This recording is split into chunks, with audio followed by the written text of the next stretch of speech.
ओम श्री गणेशाय नमः। श्री शिव महापुराण रुद्र संहिता पार्वती खंड 47वां अध्याय। इस अध्याय में हम जानेंगे पाणी ग्रहण के लिए हिमालय के घर शिव के गमन उत्सव का वर्णन। ब्रह्मा जी बोले, तदंतर शैलराज ने प्रसन्नता पूर्वक बड़े उत्साह से वेद मंत्रों के द्वारा शिवा एवं शिव का उपनयन संस्कार संपन्न कराया। तदंतर विष्णु आदि देवताओं एवं मुनियों ने हिमालय के द्वारा प्रार्थना किए जाने पर उनके घर के भीतर प्रवेश किया।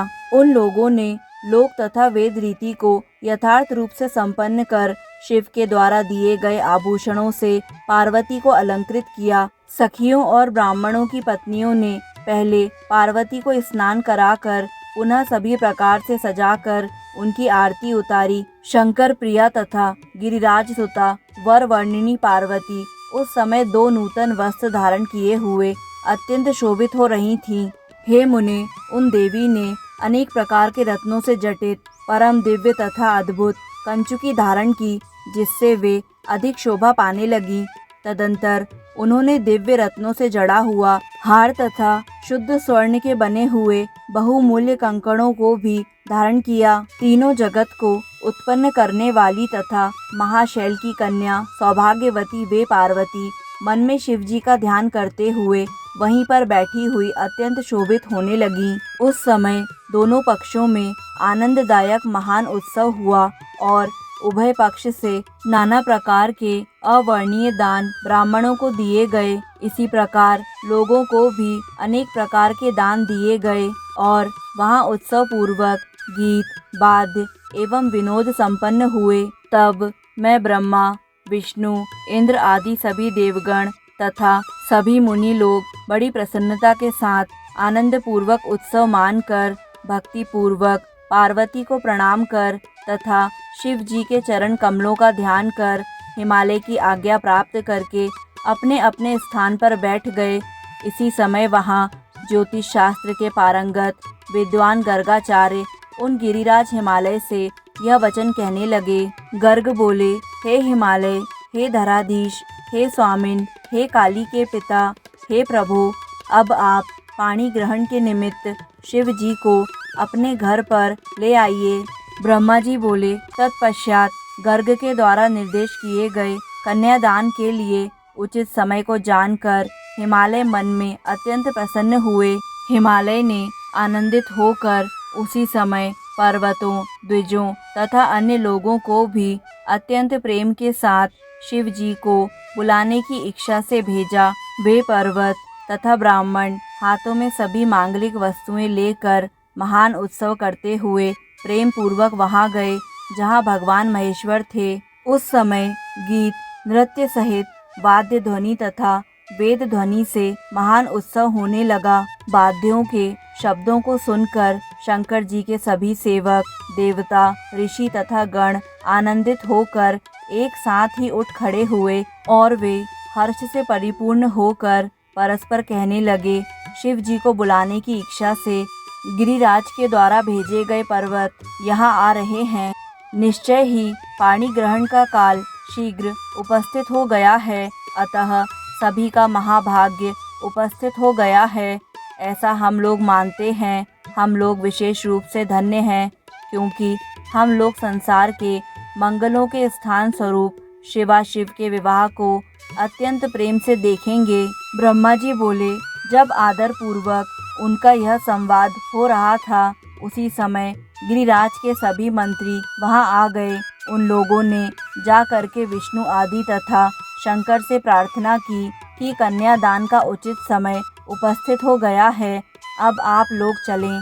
यह सुनकर वे विष्णु आदि सभी देवता मन ही मन अत्यंत प्रसन्न हुए और जोर जोर से गिरिराज हिमालय की जय जयकार करने लगे। इधर शिव जी भी काली को प्राप्त करने की लालसा से अत्यंत प्रसन्न हो उठे, किंतु अद्भुत रूप वाले उन शिव ने उसके लक्षणों को मन में गुप्त रखा। इसके उपरांत लोक पर कृपा करने वाले शूलधारी ने परम प्रसन्न होकर मांगलिक द्रव्यों से युक्त जल से स्नान किया। सभी लोकपालों ने स्नान किए हुए तथा सुंदर वस्त्र से युक्त उन शिव को चारों ओर से घेर कर उनकी सेवा की तथा उन्हें वृषभ के स्कंद पर बैठाया। इसके बाद प्रभु को आगे करके सभी लोग हिमालय की घर की ओर चल पड़े। वे वाद्य बजाते हुए कुतूहल कर रहे थे। उस समय हिमालय के द्वारा भेजे गए ब्राह्मण तथा श्रेष्ठ पर्वतगण कुतूहल से युक्त होकर शिव जी के आगे आगे चल रहे थे। मस्तक पर विशाल छत्र लगाए हुए चंवर डुलाए जाते एवं वितान से युक्त वे महेश्वर अत्यंत सुशोभित हो रहे थे। उस समय आगे आगे चलते हुए मैं, विष्णु, इंद्र तथा समस्त लोकपाल परम ऐश्वर्य से युक्त होकर सुशोभित हो रहे थे। उस महोत्सव में शंख, भेरिया, नगाड़े, बड़े बड़े ढोल तथा गौमुख आदि बाजे बार बार बज रहे थे। सभी गायक भी मंगल गीत गा रहे थे तथा सभी नर्तकियां अनेक प्रकार के तालों के साथ नाच रही थीं। उस समय इन सभी के साथ जगत के एकमात्र बंधु शिव परम तेज से युक्त होकर समस्त हर्षित सुरेश्वरों द्वारा सेवित होते हुए तथा अपने ऊपर पुष्प विकीर्ण किए जाते हुए चल रहे थे। तत्पश्चात सभी लोगों से भली भांति पूजित होकर शंभु ने यज्ञ मंडप में प्रवेश किया। उस समय सभी लोग उन परमेश्वर की नाना प्रकार के स्तोत्रों से स्तुति कर रहे थे। श्रेष्ठ पर्वतों ने शिव जी को वृषभ से उतारा और प्रेम के साथ महोत्सव पूर्वक उन्हें घर के भीतर ले गए। हिमालय ने भी देवताओं तथा गणों सहित आए हुए ईश्वर को विधिवत भक्ति पूर्वक प्रणाम किया और उनकी आरती उतारी। इसी प्रकार उत्साह युक्त होकर उन्होंने सभी देवताओं, मुनियों तथा अन्य लोगों को प्रणाम कर अपने भाग्य की प्रशंसा करते हुए प्रेम पूर्वक उन सबका सम्मान किया। वे हिमालय, विष्णु और प्रमुख देव समुदाय सहित ईशान को उत्तम पाद्य तथा अर्घ्य प्रदान कर उन्हें अपने घर में ले गए और उन्होंने आंगन में रत्न के सिंहासन पर विशेष विशेष देवताओं को, मुझे, विष्णु को, ईश को तथा सभी विशिष्ट लोगों को आदर पूर्वक बैठाया। मीना ने भी बड़े प्रेम से अपनी सखियों, ब्राह्मण स्त्रियों तथा अन्य पुरंधरियों के साथ मुदित होकर शिव जी की आरती उतारी। कर्मकांड के ज्ञाता पुरोहित ने मधुपर्क दान आदि जो जो कृत्य था वह सब महात्मा शंकर के लिए संपन्न किया। हे मुने, पुरोहित ने मेरे द्वारा प्रेरित होकर प्रस्ताव के अनुकूल जो मांगलिक कार्य था उसे किया। उसके बाद अंतर्वेदी में बड़े प्रेम से प्रविष्ट होकर हिमालय वेदी के ऊपर समस्त आभूषणों से विभूषित तनवंगी कन्या पार्वती जहाँ विराजमान थी, वहाँ विष्णु तथा मेरे साथ महादेव जी को ले गए।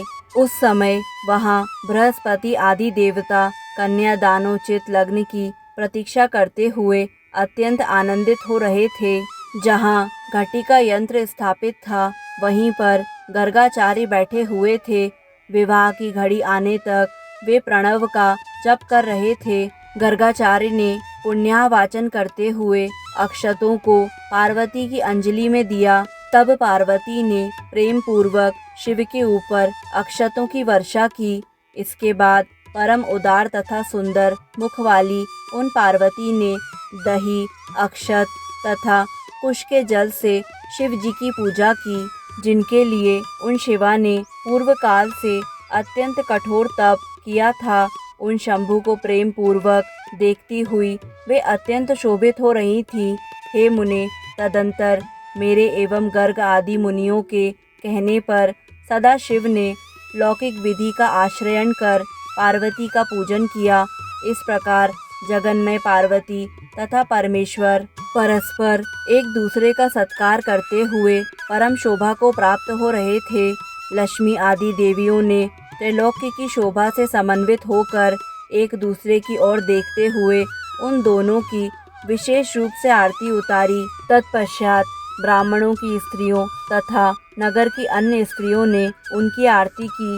उस समय शिवा तथा शिव को उत्सुकता पूर्वक देखती हुई वे सब बहुत आनंदित हुईं। इस प्रकार श्री शिव महापुराण के अंतर्गत द्वितीय रुद्र संहिता के तृतीय पार्वती खंड में हिमालय के घर शिव के गमन उत्सव का वर्णन नामक 47वां अध्याय पूर्ण हुआ। दोस्तों, आगे आने वाले सभी अध्यायों को निरंतर सुनने के लिए हमारे YouTube चैनल आध्यात्मिक कथाएं को लाइक करें, सब्सक्राइब करें और बेल आइकन पर प्रेस करें। धन्यवाद।